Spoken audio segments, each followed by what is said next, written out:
My name is Jessica Martinez, and I'm 28 years old. 3 months ago, I thought I was being the perfect daughter by caring for my dying grandmother while my parents handled their affairs. I came home to find a sold sign on my childhood home and discovered my parents had given my brother Derek $650,000 to start his fake business. Now they're standing at my front door with packed suitcases, demanding I house them permanently because their golden boy spent everything on luxury cars and gambling debts instead of supporting them like he promised. Before we dive into this unbelievable story, let me know where you're watching from in the comments below. If family drama and financial betrayal stories resonate with you, hit that like button and subscribe for more real-life tales of standing up to toxic relatives. Trust me, you won't believe what Derek did next. 2 weeks before my parents showed up with their suitcases, I was driving home from Oregon after spending 3 months caring for my grandmother during her final battle with cancer. Those 90 days had been emotionally draining but meaningful. I had taken unpaid leave from my marketing director position, put my relationship with my boyfriend Michael on hold, and missed out on a major promotion opportunity. But Grandma Rose needed someone, and I was the only family member who stepped up. Derek claimed he was too busy with his new business venture, and my parents said they couldn't handle the physical demands of caregiving. During those months in Oregon, I barely heard from my family. Derek would send occasional texts saying everything was fine at home. My parents called maybe twice a week, always keeping conversations brief and vague. They mentioned something about downsizing and making some financial changes, but I was so focused on Grandma's medical appointments and comfort care that I didn't press for details. I figured they were just organizing their retirement plans like any couple in their 60s would do. The drive home from Oregon took 12 hours. And I spent most of it planning how to reconnect with Michael and get my career back on track. I had saved up some money during my stay since I wasn't paying rent or going out, so I felt optimistic about rebuilding my life. Grandma had passed peacefully, leaving me with beautiful memories and a sense of closure. I was exhausted but ready to move forward with my own future. When I pulled into my parents' neighborhood, something felt wrong immediately. The familiar blue house where I had grown up looked different somehow. As I got closer, I saw the reason for my unease. A bright red sold sign stood prominently in the front yard, with a smaller contingency removed placard attached below it. My heart started racing as I parked across the street and stared at the sign in disbelief. I called my mother immediately, my hands shaking as I dialed her number. "Mom, what's going on with the house? There's a sold sign in the yard." She answered on the fourth ring, her voice strangely cheerful and casual. "Oh honey, you're home." "Yes, we decided to sell while you were away. We got a wonderful offer and couldn't pass it up. Don't worry about us though, we have everything figured out." I walked up to the front door and tried my key, but it didn't work. The locks had been changed. Through the windows, I could see that the house was completely empty. All the furniture, family photos, and decades of memories were gone. The walls that once held my childhood artwork and family portraits were bare and painted in neutral colors for the new buyers. Even the garden my mother had lovingly tended for 20 years had been stripped down to basic landscaping. My parents arrived 30 minutes later, pulling up in Derek's flashy new BMW that I had never seen before. They looked relaxed and well-dressed, not at all like people who had just sold their family home of 30 years. My father wore an expensive-looking leather jacket, and my mother carried a designer purse that definitely cost more than her usual budget allowed. They greeted me with casual hugs as if nothing extraordinary had happened. "We need to talk," I said, my voice barely controlled. "Where are you living? Where are all your belongings? Why didn't anyone tell me you were selling the house?" My mother exchanged a glance with my father before explaining that they had moved everything into storage and were staying in an extended stay hotel while they figured out their next steps. She said they wanted to surprise me with their financial independence and new life plan. Then came the bombshell that changed everything. My father cleared his throat and announced that they had given Derek the entire proceeds from the house sale to invest in his cryptocurrency consulting business. $650,000 had been handed over to my unemployed brother who had never held a steady job in his adult life. They explained this decision as if it was the most logical thing in the world, telling me how Derek had presented them with detailed business plans and projected returns that would support the whole family. I felt like the ground was falling out from under me. While I had been sacrificing my career and personal life to care for our dying grandmother, Derek had been manipulating our parents into funding his fantasy lifestyle. The 3 months I spent giving up everything to be a responsible daughter were apparently the perfect opportunity for my brother to execute his plan.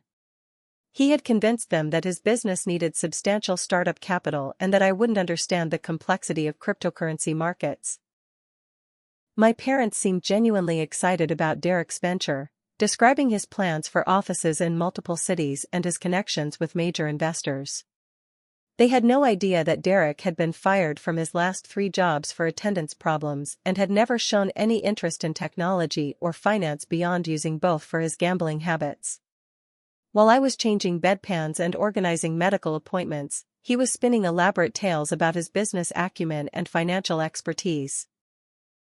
The worst part was realizing that they hadn't even considered including me in any of these major decisions.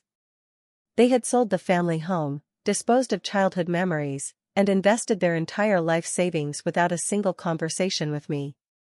When I asked why they hadn't discussed this life-changing decision with both their children, my mother simply said that Derek assured them I would be supportive once I understood the potential returns. They had taken his word that I didn't need to be involved in family financial planning. Standing in that empty driveway, looking at my parents who seemed like strangers, I realized that everything I thought I knew about my family was wrong. The responsible daughter who sacrificed everything for family obligations was apparently expendable, while the irresponsible son who avoided all family duties was worth risking everything for. 3 months of caregiving had cost me a promotion, strained my relationship, and depleted my savings, but Derek's empty promises had earned him more money than most people see in a lifetime. Over the next few days, I started piecing together the scope of Derek's manipulation, and the picture that emerged was more disturbing than I could have imagined. My brother had always been the golden child despite a long history of failed ventures and substance abuse problems. Growing up, Derek could do no wrong in our parents' eyes, even when he was arrested for drunk driving at 19 or when he defaulted on the student loans they had co-signed for his college education that he never completed. While I was the one who called every Sunday, remembered birthdays, and showed up for family obligations, Derek would disappear for months at a time, only to resurface with grand stories about his latest business idea or romantic adventure. Our parents would welcome him back with open arms, never questioning where he had been or why he had stopped returning their calls.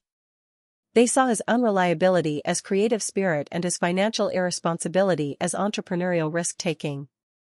During my investigation, I discovered that Derek had been systematically feeding our parents lies about my financial situation for years. He had convinced them that Grandma Rose had secretly left me a substantial inheritance that I was hiding from the family. According to Derek's version of events, I had received hundreds of thousands of dollars but was too greedy to share it with my struggling parents. He had even created fake documents that appeared to show large bank transfers into my accounts. The lies were incredibly detailed and sophisticated. Derek had told them that I owned investment properties in multiple states, had a secret trust fund from my grandmother, and was earning far more at my marketing job than I actually made. He painted a picture of me as a wealthy daughter who was selfishly hoarding resources while my parents struggled financially. He even claimed that my decision to care for Grandma was motivated by greed rather than love, suggesting that I was positioning myself to inherit more money. My parents revealed that they had been living in an extended-stay motel for 2 weeks since closing on the house sale. The cramped room cost them nearly $2,000 per month, eating into what little savings they had left after giving Derek everything. They showed me receipts for storage units filled with their lifetime belongings, meals at expensive restaurants because they had no kitchen facilities, and various other costs associated with their displaced lifestyle. What made this situation even more heartbreaking was learning that Derek had promised to house them in his new business space once he got established. He had described a luxurious office complex with residential facilities where they could live rent-free while he built his cryptocurrency empire. He had shown them glossy brochures and architectural plans for properties that either didn't exist or weren't available for purchase. Every detail was designed to make them feel secure about their decision to liquidate their primary asset. When I asked why they hadn't verified any of Derek's claims about my supposed wealth, my mother became defensive. She explained that Derek had warned them that I might lie if confronted directly about my finances. He had told them that wealthy people often downplay their assets to avoid family obligations and that I had specifically asked him to keep my financial success private. This preemptive explanation meant that any attempt I made to correct their misconceptions would be seen as confirmation of Derek's warnings. Derek had also poisoned them against me by suggesting that my caregiving for Grandma was calculated rather than loving. He claimed that I had pressured Grandma into changing her will and that my constant presence during her final months was manipulative rather than supportive. According to his narrative, I was a master manipulator who used emotional tactics to secure financial benefits while appearing to be the dutiful granddaughter. The most devastating revelation came when I learned that Derek had been spreading these lies for over 2 years, not just during my 3 months away. He had been gradually building a case against me while simultaneously positioning himself as the financially struggling son who deserved family support. Every family gathering I had missed due to work obligations was reframed as evidence of my selfishness. Every time I couldn't immediately help with their minor financial concerns was proof of my greed. My parents showed me text message conversations with Derek where he expressed concern about my supposed secrecy and selfishness. He had screenshot fake bank statements, created false documentation about property ownership, and even fabricated conversations where I had allegedly admitted to hiding money from them. The level of preparation and deception was stunning in its completeness and cruelty. What hurt most was realizing that my parents had never once asked me directly about any of Derek's claims. They had simply accepted his version of reality without any verification or family discussion. When Derek told them I was wealthy, they never questioned why I lived in a modest apartment or drove a 10-year-old car. When he claimed I was greedy, they never considered my track record of helping them with emergencies or my recent sacrifice to care for Grandma. The manipulation had been so thorough that even when I showed them my actual bank statements, pay stubs, and tax returns, they remained skeptical. Derek had prepared them for this moment by suggesting that I would fabricate financial documents to maintain my cover story. Every piece of evidence I provided was met with doubt because Derek had already planted seeds of distrust about my honesty and character.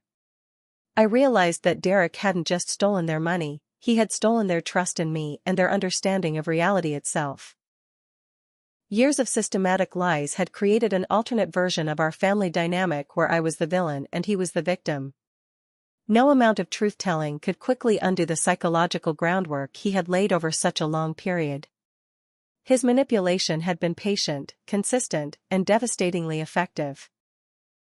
Standing in that hotel room, looking at my parents who genuinely believed their irresponsible son was their financial salvation while their responsible daughter was their selfish enemy, I understood that I was dealing with something far more complex than simple sibling favoritism. Derek had orchestrated a complete reversal of reality that served his purposes while destroying my relationship with my parents and setting them up for financial ruin. Early Thursday morning, exactly 1 week after I had discovered my parents' situation, I was awakened by the sound of a large truck rumbling down my quiet residential street. I looked out my bedroom window to see a moving truck parking directly in front of my house, followed by Derek's BMW and my parents' sedan. My heart sank as I realized what was happening. They weren't just asking for help anymore, they were moving themselves into my home without permission or discussion. I watched in disbelief as Derek directed 2 hired movers toward the truck while my parents stood on my front lawn, checking items off a handwritten list. They had boxes, furniture, and several large appliances loaded in the truck. My father was pointing toward my garage and side yard as if he was already planning where to store their belongings. My mother was talking to Mrs. Henderson, my elderly neighbor, presumably explaining why they were moving in with me. I threw on clothes and rushed outside, my mind racing with anger and confusion. "What is this?" I demanded, gesturing toward the moving truck. "What are you doing?" My mother looked surprised by my reaction, as if I was being unreasonable for questioning their unannounced arrival with all their possessions. She explained that they had assumed I would want to help them during their temporary housing crisis and that families should stick together during difficult times. Derek stepped forward with his usual manipulative smile, acting as if he was doing me a favor by facilitating this arrangement. He suggested that having my parents live with me would actually benefit everyone since I had been working so much and could use help with household management. He painted the situation as a win-win scenario where my parents would provide domestic support while I provided housing. His tone was condescending and presumptuous, as if my consent was unnecessary for decisions about my own home. The most infuriating part was discovering that they had been telling neighbors and family friends about their move-in plans for several days. Mrs. Henderson mentioned that my mother had told her about their exciting transition to multi-generational living. My parents had apparently described this arrangement as my idea, claiming that I had invited them to stay indefinitely while Derek established his business. They had created a narrative where I was the loving daughter who insisted on housing them. When I firmly stated that I had never agreed to any such arrangement and that they couldn't move in without discussion, my parents became visibly upset and confused. My father accused me of backing out of commitments and leaving them homeless after they had already given notice at their extended stay hotel. My mother started crying, asking how I could be so cruel to family members who had raised and supported me throughout my life. Derek immediately seized on my parents' emotional distress to intensify the pressure. He suggested that my reluctance proved his warnings about my selfishness were accurate. He reminded my parents about my supposed hidden wealth and questioned why someone with my resources would refuse to help family members in crisis. He positioned my boundary setting as evidence of my greed and lack of family loyalty. The situation became even more complicated when other neighbors began gathering to watch the drama unfold. Derek had clearly orchestrated this public confrontation to maximize pressure on me to comply. He knew that refusing to help my parents in front of witnesses would make me look heartless and selfish, especially since everyone believed his version of events about my financial situation and their housing crisis. My parents began unloading boxes and moving them toward my front door, acting as if my objections were temporary resistance that would eventually be overcome. They had mentally committed to this living arrangement and couldn't process that I might have legitimate reasons for refusing.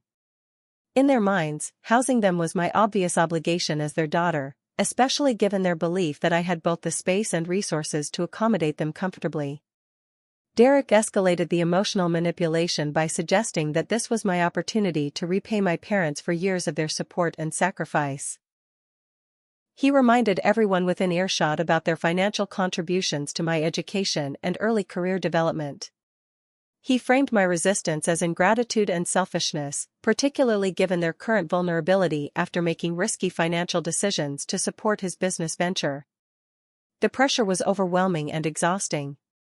I felt like I was being gaslit and manipulated by my entire family while being judged by neighbors who didn't understand the full situation. Derek had successfully created a scenario where any reasonable boundary I set would be viewed as heartless abandonment of my struggling parents. He had trapped me in a position where saying no meant accepting the role of family villain.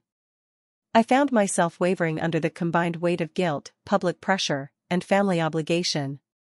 For several minutes, I seriously considered just giving in and allowing them to move in temporarily.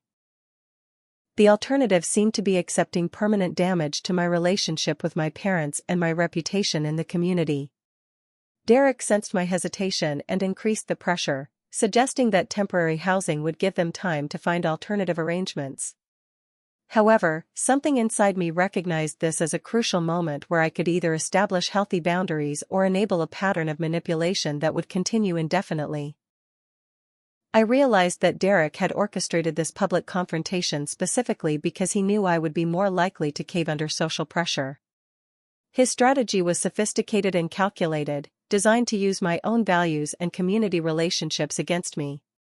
Taking a deep breath, I told the movers to stop unloading and informed my parents that they needed to make alternative arrangements. I explained that I loved them but couldn't allow them to move in without proper discussion and planning. Derek immediately accused me of abandoning family and suggested that my grandmother would be ashamed of my selfishness. But I held firm, knowing that this boundary was essential for everyone's long-term well-being. The weekend after the failed invasion attempt, I decided to investigate Derek's supposed cryptocurrency consulting business more thoroughly. What I discovered was even more shocking than I had anticipated. Derek's business existed only as a hastily created website and some printed business cards. The office address he had given my parents was actually a shared workspace that he had rented for 1 month to create fake photos and videos for his presentation materials. I started by calling the phone number listed on his business cards, only to reach a generic voicemail service that Derek had set up using a false name. The website looked professional at first glance, but closer inspection revealed that all the client testimonials were fake, the staff photos were stock images, and the business registration documents were completely fabricated. Derek had created an elaborate facade designed to convince my parents but not sophisticated enough to withstand any serious scrutiny. My investigation into Derek's actual spending revealed the devastating truth about where their $650,000 had gone. Bank records showed that Derek had immediately purchased a luxury BMW for $65,000, put a down payment on an expensive apartment in the trendy downtown district, and spent over $50,000 at various casinos and online gambling sites.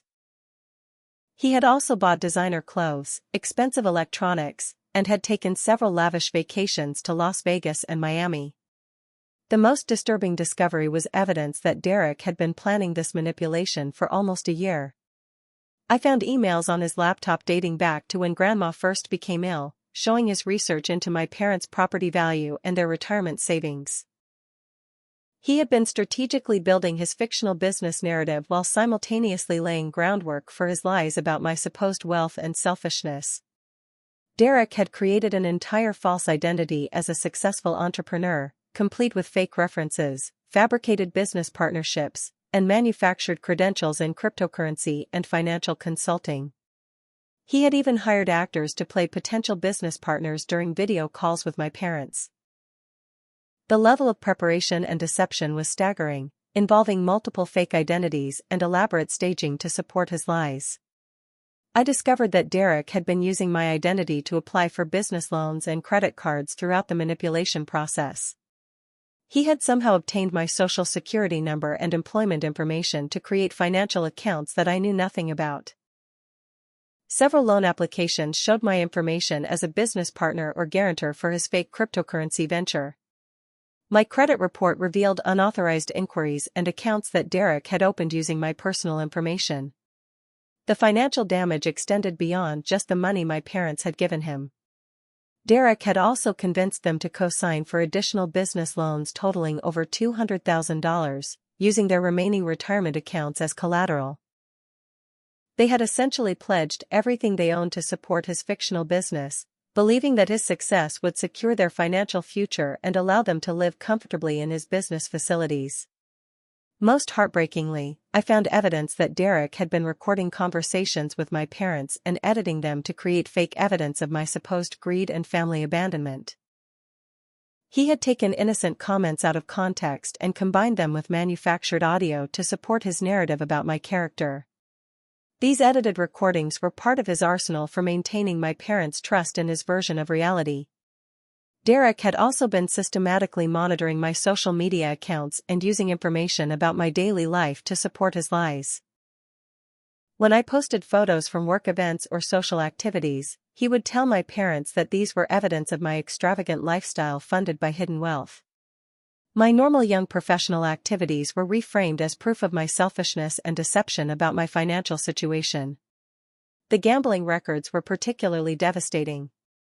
Derek had been using my parents' money to fund a serious gambling addiction that had been hidden from everyone for years.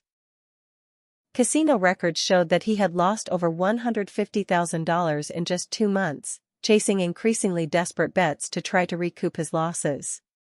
His gambling had escalated dramatically once he gained access to large amounts of cash. I realized that Derek had been living a completely double life, presenting himself to my parents as a responsible entrepreneur while actually being unemployed, addicted to gambling, and deep in debt to dangerous people. His manipulation of our family wasn't just about greed, it was about desperation to escape serious financial and potentially physical consequences of his gambling addiction and lifestyle choices. When I confronted my parents with this evidence, they initially refused to believe any of it.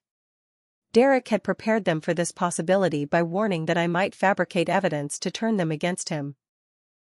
They suggested that I had created fake documents and manipulated bank records to make Derek look bad.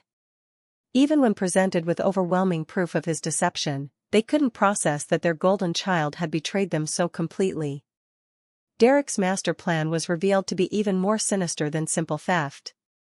He had intended to drain my parents' resources completely, then disappear once his gambling debts or legal troubles caught up with him.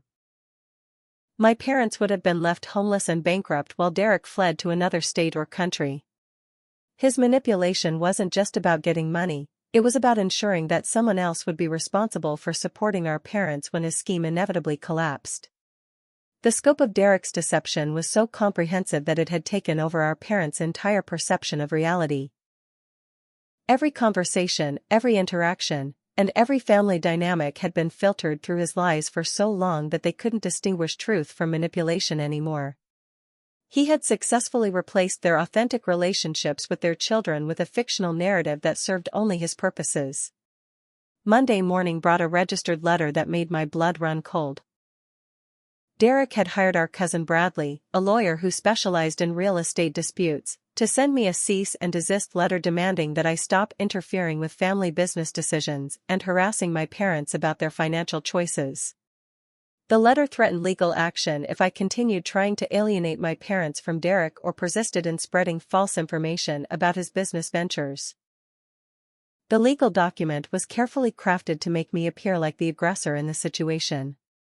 It claimed that I was engaging in elder abuse by trying to manipulate my vulnerable parents against their adult son and their chosen financial advisor. Bradley had framed my attempts to show them evidence of Derek's fraud as harassment and intimidation of elderly people. The letter suggested that my parents felt threatened by my behavior and feared for their safety due to my increasingly erratic and aggressive responses to their independent choices. What made this legal intimidation even more effective was that Derek had convinced my parents to sign statements supporting the cease and desist letter. They had provided sworn affidavits claiming that I was pressuring them to change their financial decisions and making them feel unsafe in my presence. These documents portrayed me as an unstable daughter who was angry about being excluded from their inheritance decisions and was retaliating by trying to sabotage Derek's legitimate business.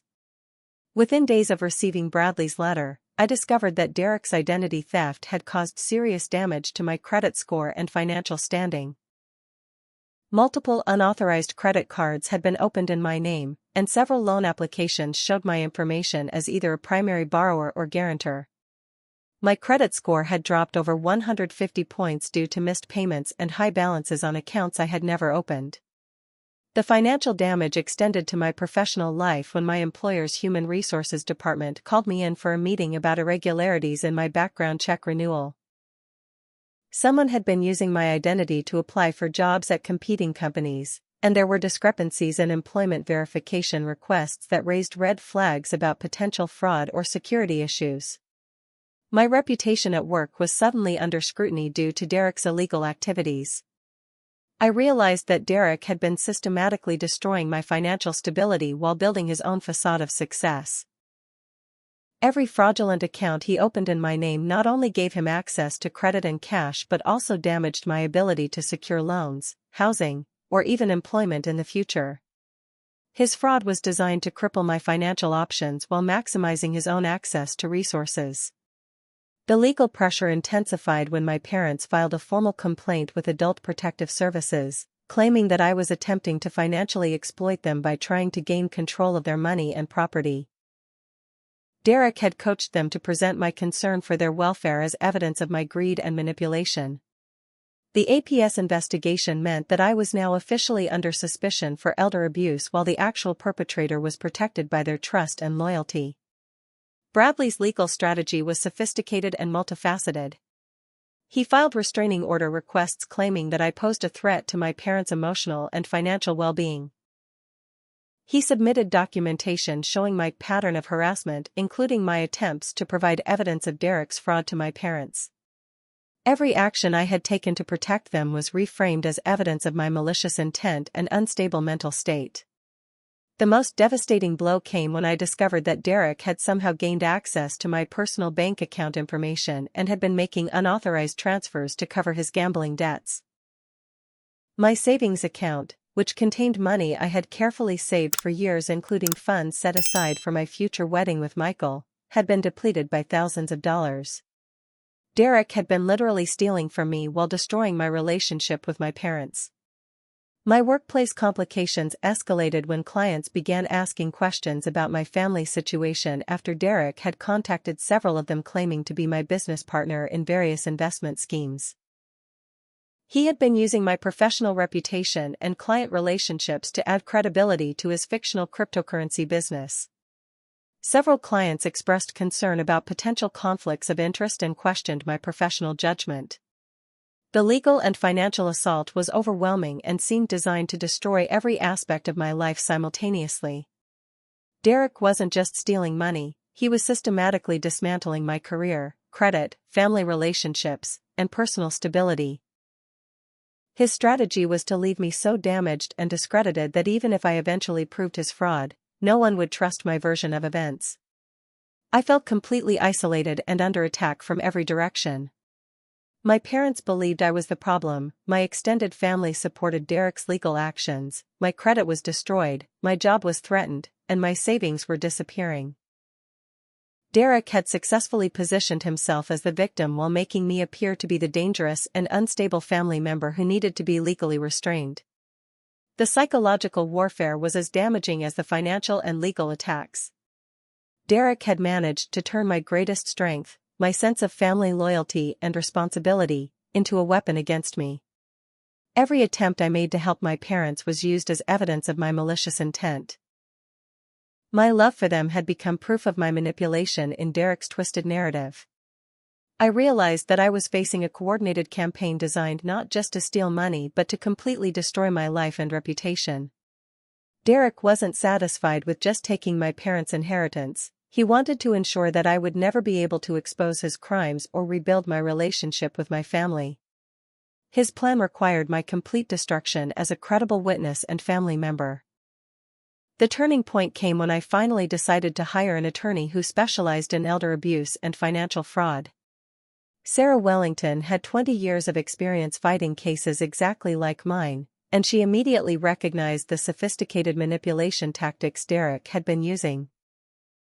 During our first meeting, she explained that financial abuse of elderly people often involves turning family members against each other and that my situation followed a textbook pattern of manipulation and isolation. Sarah's first step was to help me understand that I wasn't crazy or unreasonable for questioning Derek's business venture and my parents' dramatic financial decisions. She had seen dozens of cases where responsible adult children were painted as greedy or controlling when they tried to protect elderly parents from financial exploitation. Her validation of my concerns gave me the strength to continue fighting despite the overwhelming pressure from my family. During our investigation, Sarah discovered that my grandmother had actually left me a separate inheritance that Derek knew nothing about. Grandma Rose had established a trust fund years earlier that was designed to mature after her death and provide financial security for her grandchildren's futures. The trust contained nearly $100,000 and came with specific instructions that it should be used to help family members in genuine emergencies or to pursue educational and career opportunities. This inheritance was kept separate from Grandma's other assets and wasn't mentioned in her primary will, which explained why Derek hadn't known about it during his manipulation campaign. The trust documents revealed that Grandma had been concerned about Derek's financial irresponsibility for years and had specifically structured this inheritance to protect it from his potential interference. She had intended for me to use these funds wisely and to help other family members only when appropriate. My best friend Rachel became an invaluable ally in gathering evidence and providing emotional support throughout this ordeal. She had witnessed years of Derek's manipulative behavior and had kept detailed records of his lies and schemes that she had observed during family gatherings and social events. Rachel had always been suspicious of Derek's grandiose claims and had documented his inconsistencies in stories about his employment and business ventures. Rachel helped me organize a comprehensive timeline of Derek's deception, including dates when he had made specific claims to different family members, evidence of his unemployment and gambling, and documentation of his previous failed business attempts. Her outsider perspective was crucial because she wasn't emotionally invested in maintaining family relationships and could see Derek's manipulation tactics clearly without the fog of family loyalty and obligation. Mrs. Thompson, my 75-year-old neighbor who lived across the street, provided crucial testimony about Derek's suspicious activities at my parents' house during the months leading up to the sale. She had witnessed him visiting at odd hours, bringing different people to the house for meetings, and loading boxes into various vehicles on multiple occasions. Her detailed observations created a timeline that contradicted Derek's claims about when he had started his business and how legitimate his activities had been. Mrs. Thompson had also overheard phone conversations where Derek was arguing with people about money and gambling debts. Her testimony revealed that Derek had been under significant financial pressure from dangerous creditors, which explained his desperate need for large amounts of cash quickly. These observations provided context for why Derek had escalated his manipulation of my parents and had become increasingly aggressive about accessing their money. Sarah's investigation uncovered a pattern of Derek targeting other elderly people in our community with similar investment schemes. We found records of him approaching at least 5 other families with elderly parents, offering cryptocurrency consulting services and requesting substantial upfront investments. His fraud extended far beyond our family and represented a calculated pattern of elder abuse that could support federal criminal charges. The evidence against Derek was becoming overwhelming, but Sarah warned me that proving his crimes and recovering my parents' money would require patience and strategic action. She explained that elder abuse cases often take months or years to resolve, especially when the victims have been psychologically manipulated to distrust the people trying to help them. My parents' loyalty to Derek would make prosecution more difficult but not impossible. Working with Sarah and Rachel, I began building a comprehensive case that included financial records, witness testimony, documented lies, evidence of identity theft, and proof of Derek's gambling addiction and debt to dangerous creditors. We created a timeline showing exactly how Derek had planned and executed his manipulation of my parents while simultaneously destroying my reputation and financial stability. The most important discovery was evidence that Derek had been secretly recording conversations with my parents and editing them to create fake proof of my supposed greed and family abandonment. Sarah explained that this level of premeditation and sophistication would strengthen criminal charges and could also support civil lawsuits for defamation and intentional infliction of emotional distress. Having allies who believed my version of events and could provide objective evidence was psychologically crucial for maintaining my sanity and motivation. For months, I had been gaslighted by my family and made to feel like I was the problem. Sarah, Rachel, and Mrs. Thompson provided the external validation I needed to trust my own perceptions and continue fighting for justice despite the overwhelming pressure to give up. My legal team's investigation also revealed the full scope of Derek's identity theft and its impact on my financial future. We documented unauthorized accounts, fraudulent loan applications, and systematic destruction of my credit that would require years to repair. This evidence would be crucial not only for criminal prosecution but also for recovering damages and restoring my financial stability. Armed with overwhelming evidence of Derek's fraud and manipulation, Sarah and I launched a coordinated counterattack designed to expose his crimes publicly while building the strongest possible legal case. Our first move was to contact the local news station's investigative reporting team with documentation of Derek's elder abuse scheme and his targeting of multiple families in our community. The media exposure was swift and devastating for Derek's carefully constructed facade. Channel 7's Consumer Protection segment featured our story as part of a broader investigation into cryptocurrency scams targeting elderly people. The reporter interviewed Mrs. Thompson and 2 other families who had been approached by Derek with similar investment schemes. The story included his photograph and business information, warning other potential victims about his fraud tactics. I used Grandma Rose's inheritance to hire additional legal representation and fund a comprehensive investigation into Derek's criminal activities. Sarah recommended a private investigator who specialized in financial crimes, and together they uncovered evidence of Derek's connections to organized crime figures who had been pressuring him for gambling debt payments. This evidence explained the urgency behind his manipulation of our parents and added federal racketeering potential to his criminal exposure. The investigation revealed that Derek had been running similar inheritance schemes in 3 different states over the past 5 years. He would research families with elderly parents who owned substantial property, then spend months building relationships and trust before manipulating them into liquidating assets for his fake business ventures. Our family wasn't his first target. We were part of a systematic pattern of elder abuse that had victimized dozens of families. Working with victims from other states, we coordinated our evidence gathering to support a federal investigation into Derek's criminal enterprise. The FBI's white-collar crime division became interested when they saw the scope and sophistication of his fraud operations. Derek had been using interstate commerce and wire communications to defraud victims, which elevated his crimes to federal jurisdiction with much more serious potential penalties. The media attention also attracted other victims who had been too embarrassed or intimidated to report Derek's crimes previously. We discovered that he had convinced at least 12 families to invest in various fake business ventures over the years, stealing hundreds of thousands of dollars while destroying family relationships and leaving elderly people financially devastated. The pattern was always the same: lengthy relationship building followed by elaborate fraud schemes that turned family members against each other.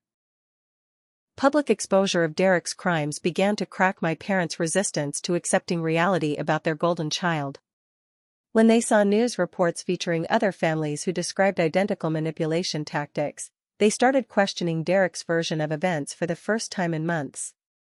The external validation from other victims made it harder for them to maintain their belief that Derek was a legitimate businessman being unfairly persecuted by jealous family members. However, Derek wasn't passive during our counterattack. He escalated his legal warfare by filing additional restraining orders and harassment claims, trying to prevent me from contacting other victims or sharing evidence with law enforcement. He also intensified his manipulation of my parents, claiming that the media attention was part of my campaign to destroy his business and their financial security. Derek's desperation became apparent when he attempted to flee the state with whatever remained of my parents' money. Airport security stopped him at Dallas-Fort Worth International Airport with over $50,000 in cash and a one-way ticket to Mexico. His arrest for money laundering and attempted flight to avoid prosecution finally provided the undeniable evidence my parents needed to accept that their son was a criminal rather than a successful entrepreneur. The arrest triggered a cascade of additional evidence as law enforcement officials searched Derek's apartment and business accounts. They found detailed records of his gambling activities, communications with criminal associates, and evidence of additional victims across multiple states. The scope of his criminal activities was far beyond what any of us had imagined. My parents' reaction to Derek's arrest was heartbreaking to witness. The collapse of their belief system about their children and their own judgment was devastating for people in their 60s who had built their identities around being good parents and wise decision-makers. They had sacrificed their financial security and alienated their responsible daughter based on lies from their criminal son. The media coverage of Derek's arrest vindicated my months of warnings and evidence gathering, but it also highlighted how sophisticated financial fraud had become in targeting elderly Americans. Our story became part of national discussions about elder abuse prevention and the need for better protections for vulnerable adults who could be manipulated by their own family members. Financial recovery became possible once Derek's accounts were frozen and his assets were seized as evidence. The FBI's asset forfeiture procedures would eventually return some of my parents' money, though probably not the full amount Derek had stolen and gambled away. More importantly, the criminal charges would prevent him from victimizing other families while he served federal prison time. My credit restoration began immediately once law enforcement officials provided documentation of Derek's identity theft for disputes with credit agencies. Sarah's legal team also filed civil lawsuits against Derek for defamation, identity theft, and intentional infliction of emotional distress. These civil cases would continue even after his criminal prosecution and could provide additional financial recovery and legal accountability. The counterattack had succeeded in exposing Derek's crimes and beginning the process of justice and recovery, but it had also revealed the devastating scope of his manipulation and the long-term damage to our family relationships. Rebuilding trust with my parents would require time, patience, and probably family therapy to process the trauma of being victimized by their own son. Derek's arrest on money laundering charges and attempted flight to avoid prosecution marked the beginning of the end of his elaborate criminal scheme, but it also triggered the most emotionally devastating period of this entire ordeal. Federal agents executed search warrants on his apartment, storage units, and business accounts, uncovering evidence that revealed the true scope of his fraud and manipulation over multiple years and dozens of victims. The evidence collected during the searches was overwhelming and undeniable. Derek had kept detailed records of his manipulation strategies, including psychological profiles of his victims and notes about which emotional triggers were most effective for each family. His files contained recordings of private conversations with my parents, edited audio designed to frame me as greedy and manipulative, and detailed plans for bleeding them financially while turning them against me permanently. Federal prosecutors charged Derek with wire fraud, money laundering, elder abuse, identity theft, and racketeering conspiracy based on his connections to organized crime figures who had been pressuring him for gambling debt payments. The charges carried potential prison sentences of 15 to 20 years, especially given the vulnerability of his elderly victims and the sophisticated nature of his criminal enterprise across multiple states. My parents were forced to testify before a federal grand jury about Derek's manipulation tactics and their financial losses. This legal process finally exposed them to the full scope of his deception in a setting where his lies couldn't influence their understanding of reality. They heard testimony from other victims, saw evidence of his gambling addiction, and learned about his previous criminal activities that he had hidden from them completely. The grand jury testimony was emotionally devastating for my parents as they realized that every aspect of their relationship with Derek over the past several years had been based on calculated manipulation designed to exploit their love and trust. They learned that his expressions of love and concern had been strategic moves in a long-term plan to steal their life savings and destroy their relationship with me. During this period, I made the difficult decision to offer my parents emotional support despite the months of accusations and legal attacks they had directed at me. I recognized that they were also victims of Derek's crimes, even though their willingness to believe his lies about me had been deeply hurtful.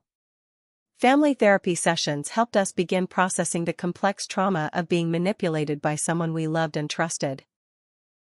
Derek's final attempt at manipulation came during his plea bargain negotiations when he tried to claim that I had been his partner in defrauding our parents and that his crimes were actually motivated by my greed and manipulation.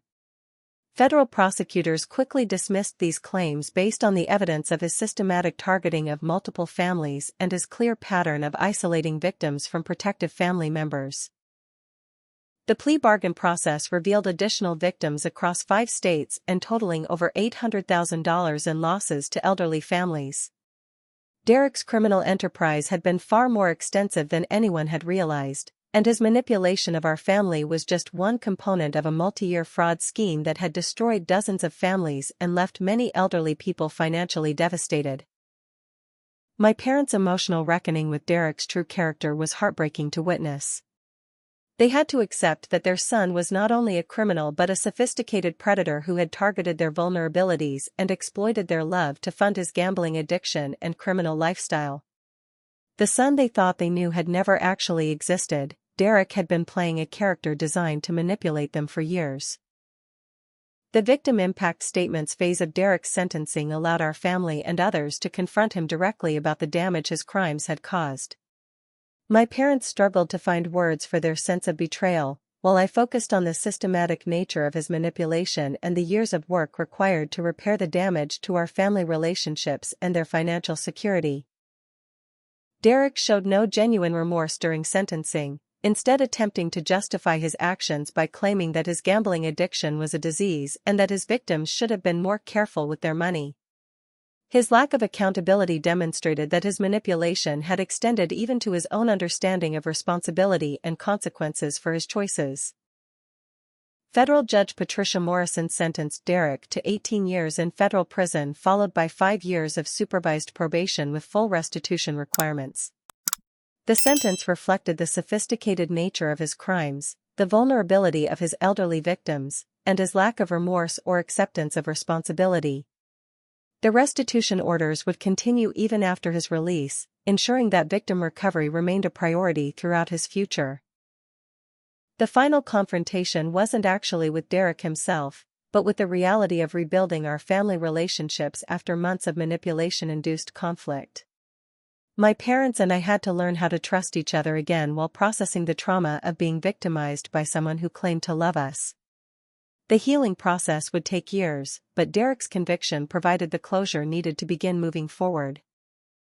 Asset forfeiture proceedings recovered approximately 60% of my parents' stolen money, though Derek's gambling losses meant that full recovery was impossible. More importantly, the criminal conviction provided legal validation that they had been victims of sophisticated fraud rather than poor decision-makers who had been foolish to trust their son with their life savings. 6 months after Derek's sentencing, our family has begun the slow process of healing from years of manipulation and the devastating betrayal of our trust. My parents have moved into a comfortable senior living community that they can afford with their recovered assets and Social Security income. While their financial situation isn't what it would have been without Derek's theft, they have security and independence, which has helped restore some of their dignity and confidence. Our relationship has required extensive family therapy to rebuild trust and communication patterns that had been poisoned by Derek's systematic lies about my character and motivations. Dr. Angela Rodriguez, who specializes in family trauma recovery, has helped us understand how sophisticated manipulation can destroy even close family relationships and create false realities that feel completely authentic to the victims.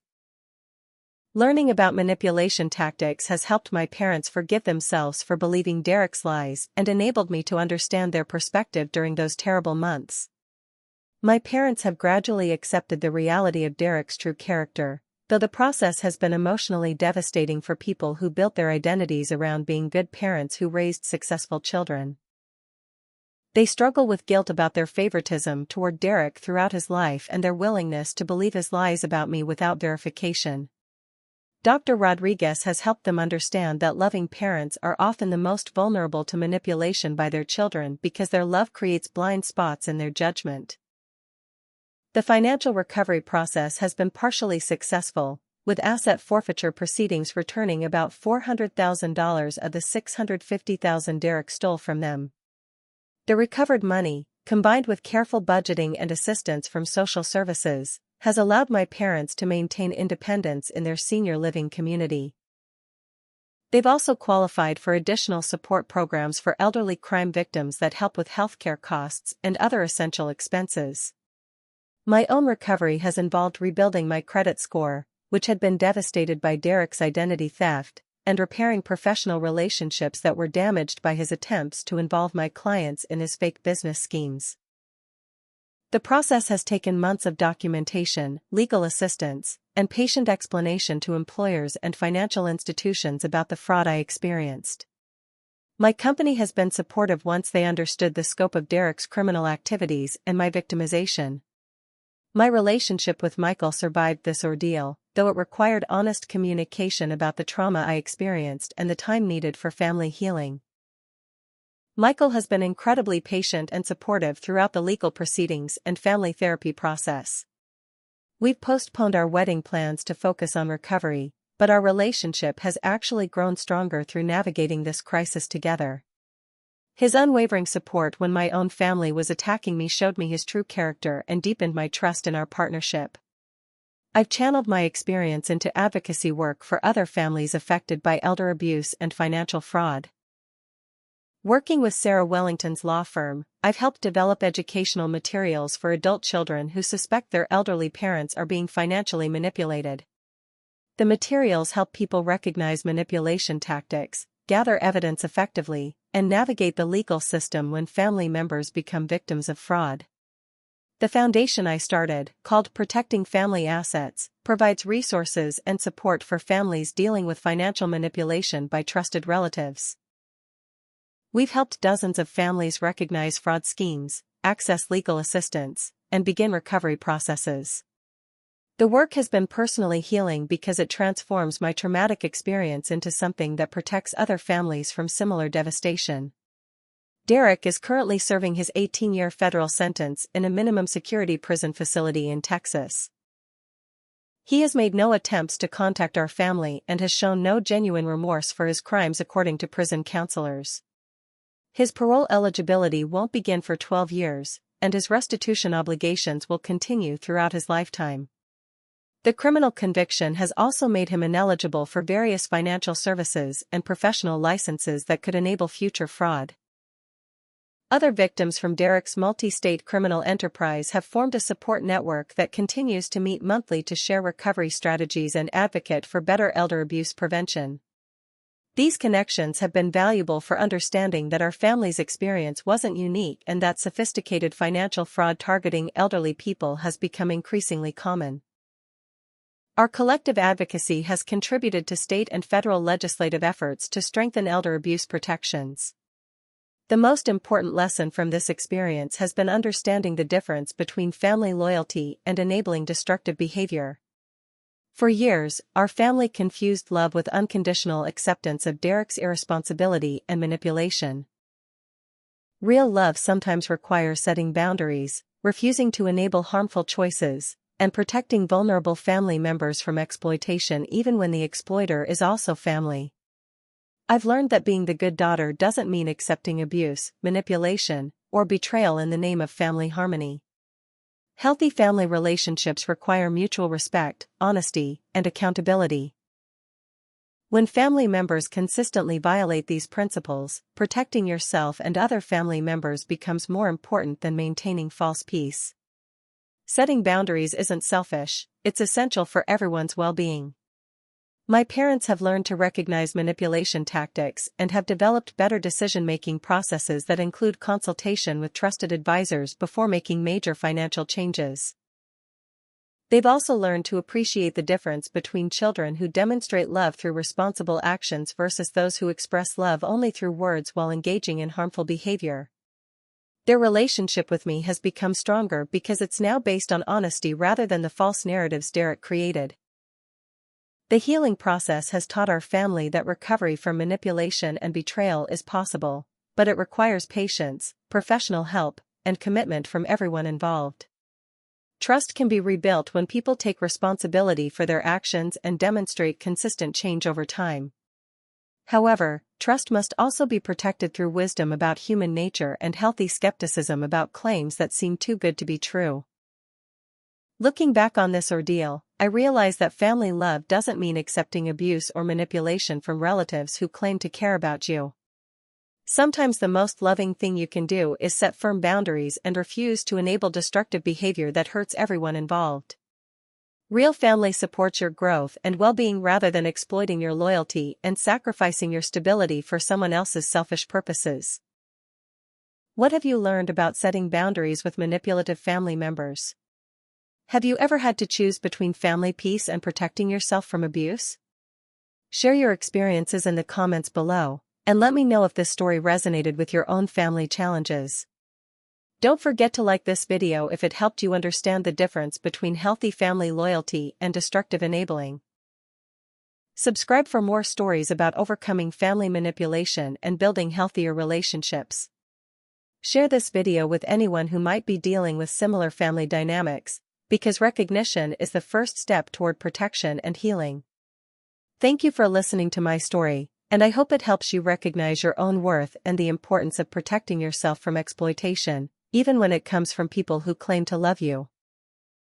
Remember that you deserve relationships built on respect, honesty, and genuine care rather than manipulation and self-serving lies.